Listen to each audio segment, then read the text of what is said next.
Oi, eu sou a Bárbara, sou professora de português. Nós estamos trabalhando o módulo de português para concursos e hoje nós vamos falar sobre regências verbal e nominal, ou o contrário, tanto faz. Né? Vamos falar sobre essas duas formas de regência e mostrar como elas são diferentes, ok? Vamos lá. Regência nominal e verbal. Dá-se o nome de regência a relação de subordinação que ocorre entre um verbo ou um nome e seus complementos. Bem, assim como a gente tem lá, né, os verbos transitivos, transitivos diretos, transitivos indiretos, intransitivos, né, ou transitivos diretos e indiretos, a gente tem também os nomes, né? Os nomes também vão reger os seus complementos, tá? A gente vai discutir melhor sobre, né? Mas, por exemplo, tem nomes que exigem preposição, assim como verbos que exigem preposição, né? Então, ocupa-se em estabelecer relações entre palavras, criando frases não ambíguas, que expressem efetivamente o sentido desejado, que sejam corretas e claras. Então, como, né, a maior parte das coisas que a gente estuda no português, né, na verdade é intencionando uma escrita, né, uma escrita melhor, uma escrita mais clara, que evite ambiguidades, né. Portanto, como a maior parte das coisas que a gente aprende aqui no português, a regência verbal e nominal também vai ter esse papel, né, importante na nossa escrita. E, no caso de concursos, um papel muito importante para a gente reconhecer, detectar de cara aquela regência que está errada, né, a regência que não é aceita pela norma culta padrão. Porque no coloquial, na fala, né, gente, todo mundo sabe que a gente não precisa ficar, né, seguindo regrinhas, regendo da maneira mais correta, né? Mas quando convém, né, é importante, muito importante que a gente saiba essas regras de cor. Então vamos lá, regência nominal. O termo regente aqui, o importante é a gente saber que o termo regente é o nome. E o que é nome, gente? Bom, nome é substantivo, advérbio, adjetivo, né? São essas coisas que não são verbos, não são artigos, conjunções, né? São os nomes. Então, regência nominal é o nome da relação existente entre um nome, substantivo, adjetivo ou advérbio e os termos regidos por esse nome. Essa relação é sempre intermediada por uma preposição. Então, né, se tem uma regência, né, se pede uma preposição, né, vai ser se pedir alguma coisa, essa questão, né, se pedir algo que intermedie, né, o nome e o seu complemento, vai ser uma preposição, né? Então vamos lá, no estudo da regência nominal, é preciso levar em conta que vários nomes apresentam exatamente o mesmo regime dos verbos de que derivam, né? Então a gente tem muitos substantivos, né, que são derivados de verbos, né? Então vai acontecer exatamente a mesma coisa. Se o verbo pede, né, uma preposição, o nome que vem daquele verbo também vai. Por exemplo, obedecer, né? Obediência, né, o nome que provém do obedecer, né, do verbo obedecer, obediência vai ter preposição, porque quem obedece, obedece a. Então você tem obediência a, ok? Conhecer o regime de um verbo significa, nesses casos, conhecer o regime dos nomes cognatos. O que é cognato, né, gente? É aquilo que tem relação estrita ali de sentido. Então, ser cognato a um verbo é isso, é você vir, né? São esses nomes que vêm desses verbos. Então, cognato, nesse caso, é aquilo que tem uma relação de sentido, tá? Observe. O verbo obedecer, exatamente o exemplo que eu usei, o verbo obedecer e os nomes correspondentes, todos regem complementos introduzidos pela preposição a. Todos vão ser obedecer, obediente, obediência, né? Então, tudo isso vai vir com a preposição a. Então, obedecer a algo, a alguém. Obediente a algo, a alguém. Ok? Apresentamos a seguir vários nomes acompanhados da preposição ou preposições que o regem. Observe atentamente e procure, sempre que possível, associar esses nomes entre si ou a algum verbo cuja regência você conhece, tá? Então, sempre que você tiver essa dúvida, a gente vai colocar aqui uma tabelinha bem legal. Mas, né, às vezes a gente não consegue decorar tudo. Então, a questão aqui, gente, é mais a associação, tá? Então, saiba, né, dos verbos e os nomes vão obedecer mais ou menos a mesma regra. Mais ou menos não, a mesma regra, tá? Então, se você souber a regência dos verbos, vai te ajudar muito a saber a regência dos nomes derivados desses verbos. Por exemplo, né, a admiração. Aqui nós temos uma tabelinha de substantivos especificamente. Admiração. Quem tem admiração a ou por. Aversão, a, para ou por. Atentado, né? Quem comete um atentado a ou atentado contra. Quem é bacharel em. Quem tem capacidade de ou para. Quem tem devoção a, para, com ou por. Devoção tem bastante opção, né? Quem é doutor em. Quem tem dúvida acerca de, em ou sobre. Quem tem horror a. Sim, desculpem. Sim, mais um, foi mal. Impaciência. Quem tem impaciência com. Quem tem medo de. Quem tem obediência, nós já sabemos, tem obediência a. Quem tem ojeriza, né, que é nojo, um pouco de pavor, assim, é mais nojo, né? Tem ojeriza a ou por. Quem tem proeminência sobre, né? Você está superior, você está numa situação proeminente. Quem tem respeito a, com, para, eu coloquei o com aqui de novo, desculpem, e por, né? Então, respeito e devoção aqui são os mais fáceis de acertar, porque tem muitas possibilidades, né? Exemplos, né? Sentia enorme admiração por sua mãe, né? Se a gente for pensar no verbo, né? Vamos colocar aqui.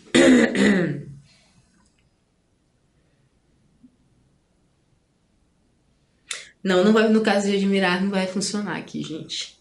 Admirar vai ser admirar direto, né? Tudo bem, esquece isso, corta. Então tá, sentia enorme admiração por sua mãe.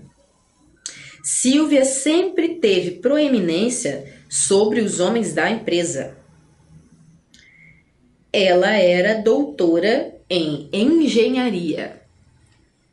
Ok? Então aqui a gente aprendeu, né, nos exemplos, como utilizar numa frase, né, admiração por, proeminência sobre e doutora ou doutor em.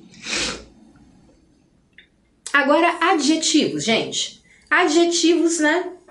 Aquelas palavrinhas que classificam, né? Então, nós temos acessível. Quem é acessível? É acessível a. Quem está acostumado, ou é acostumado, né? É acostumado a ou acostumado com. Quem é agradável a. Quem é alheio a ou alheio de.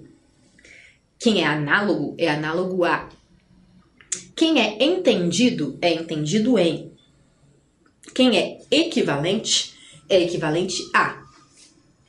O que é escasso de, tá? Escasso é quando falta, né? É uma falta. Então, escassez de água, né? Que a gente ouve bastante essa expressão. Escassez de comida, né? Então, é faltar, tem pouca quantidade. O que é essencial a, é essencial para. Né? Como lembrei agora de Pequeno Príncipe, o essencial é invisível aos olhos, mas não temos nenhuma proposição nessa frase. Quem é fácil, né? O que é fácil de. O que é necessário a. O que é nocivo, né? Prejudicial, é prejudicial a. Paralelo, paralelo a. Passível, é passível de. Preferível, é preferível a. Passível, né? Quando você tá ali numa situação de vulnerabilidade, você é passível. Você tá... Como palavra? Você tá meio vulnerável. É como se alguma coisa tivesse poder sobre você. É passível de, né? Como se você tivesse numa posição meio passional. Não. Esquece, gente. Esquece. Mas passional não tem nada a ver. Mas passível é com certeza quando algo pode agir sobre você, alguma coisa, e você é passível disso, tá? Eu sou passível de sentir raiva pelas pessoas, sei lá, né? Pensando numa frase. Continuando aqui, né? Olha, ansioso. Ansioso de, ansioso para, ansioso por. Apto a, para. Ávido, né? Você tem sede, você tem avidez, você tá ávido, você tá louco para conseguir alguma coisa. Ávido de. Benéfico a. Capaz de, capaz para. Compatível com. Fanático por. Favorável a. Generoso com. Grato a, por. Hábil em. Habituado a. Prejudicial a. Prestes a. Propício a. Próximo a. Relacionado com. Relativo a. Contemporâneo a ou de. Contíguo, né? Tá ali do ladinho. Contíguo a. Contrário a. Descontente com. Desejoso de. Diferente de. Idêntico a. Impróprio para. Indeciso em. Insensível a. Liberal com. Natural de. Satisfeito com, de, em ou por. Semelhante a. Sensível a. Cito em, situado, né? Suspeito de. Vazio de. Exemplos. Era preferível viajar só a aguentar sua companhia. Olha só, o preferível tá aqui, a preposição tá aqui, não tem problema, tá? Em alguns casos vocês vão perceber que é bem possível intercalar. Não precisa estar preferível, né? No caso de preferível, como você coloca o que não é preferível e o que é, você acaba dando essa distância, né? Uma coisa a outra. É preferível uma coisa a outra, tá? Suas habilidades eram compatíveis com as expectativas da equipe. Estava prestes a cair na estrada. Agora, advérbios. Advérbios é a lista bem pequenininha. Longe de, perto de. Os advérbios terminados em mente tendem a seguir o regime dos adjetivos de que são formados. Por exemplo, se é paralela a, vai ser paralelamente a. Se é relativa a, será relativamente a, ok? Lembram, né, desses adjetivos que a gente forma com mente, né? Esse mente é um sufixozinho que diz respeito à forma, né? Um modo de fazer. Então, paralelo, paralelamente. Paralelamente a isso, eu faço aula de balé, né? Paralelamente.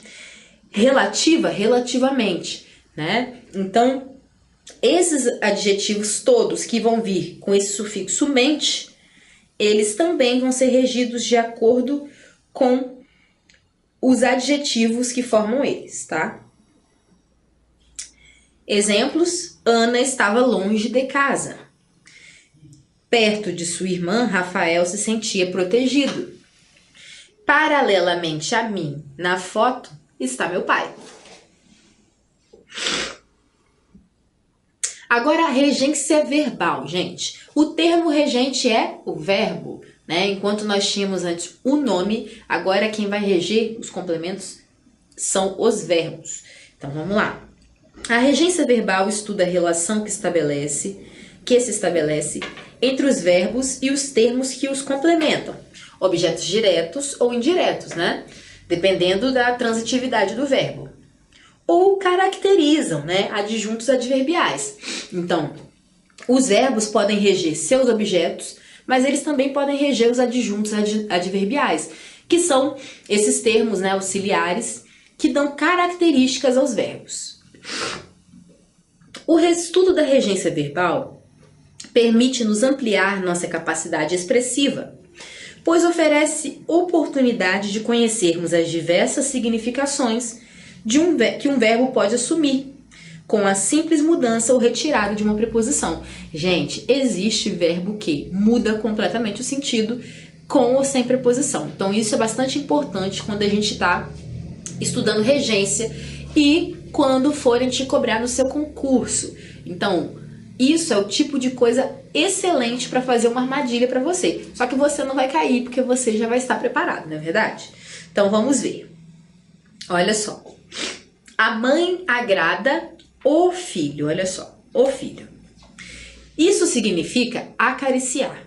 Quando você agrada alguém, né? Transitivo direto, agrada alguém, você está acariciando.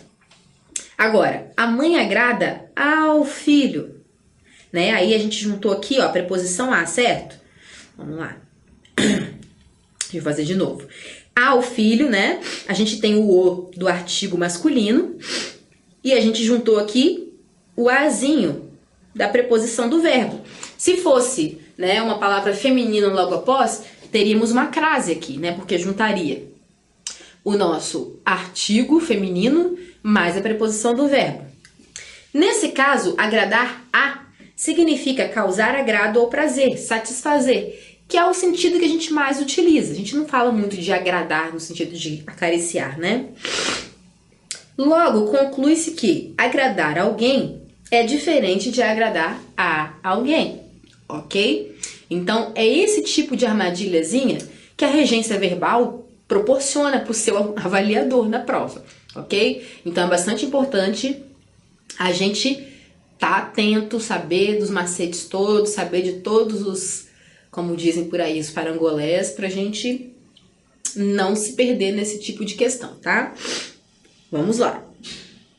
Saiba que o conhecimento do uso adequado das preposições é um dos aspectos fundamentais do estudo da regência e também nominal, da regência verbal e nominal. As preposições são capazes de modificar completamente o sentido do que está sendo dito, né? Cheguei ao metrô, cheguei no metrô, por exemplo. No primeiro caso, o metrô é o lugar a que vou, né? Quando você tá assim, tem um amigo seu te esperando lá no metrô, certo? Mas você não sabe ainda onde ele tá. No metrô, no terminal de ônibus. Aí você fala, você liga pra ele ou manda aquele SMS, cheguei ao metrô, né?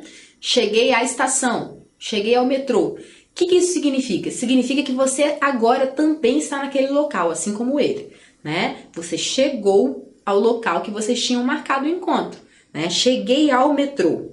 Agora, cheguei no metrô, né? Olha, no segundo caso, é o meio de transporte por mim utilizado. Nesse caso, você encontrou com um amigo lá na estação e ele te perguntou, como você chegou aqui?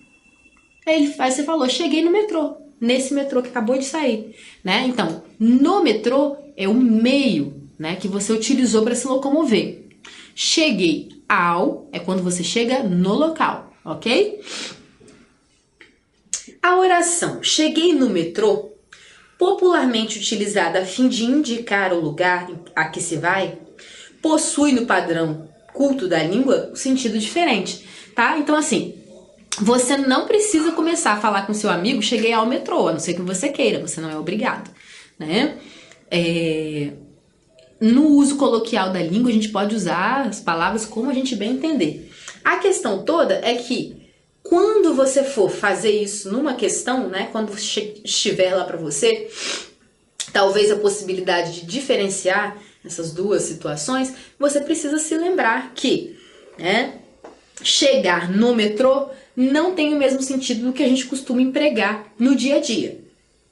Aliás, é muito comum existirem divergências entre a regência coloquial, cotidiana, de alguns verbos, e a regência culta. Poxa, isso daí acontece demais. A gente fala muito, né, na linguagem coloquial, a regência não é bem a regência culta, né? Então, acontecem muitas divergências, mas a gente consegue se compreender, né? Isso que é importante. E o importante também, obviamente, é você lembrar de não utilizar esse tipo de regência coloquial na hora da sua prova. Para estudar a regência verbal, agruparemos os verbos de acordo com sua transitividade. A transitividade, porém, não é um fato absoluto. Um mesmo verbo pode atuar em diferentes formas em frases distintas. Então, gente, saber a transitividade vai te ajudar? Vai, muito.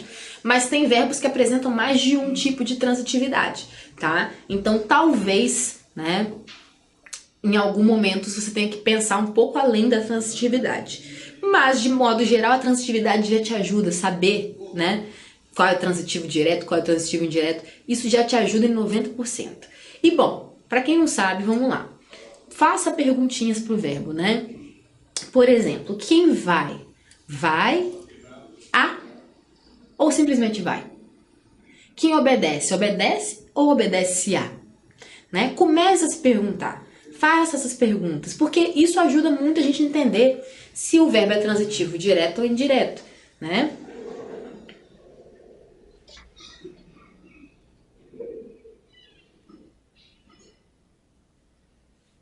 Bom, é isso, a gente fica por aqui.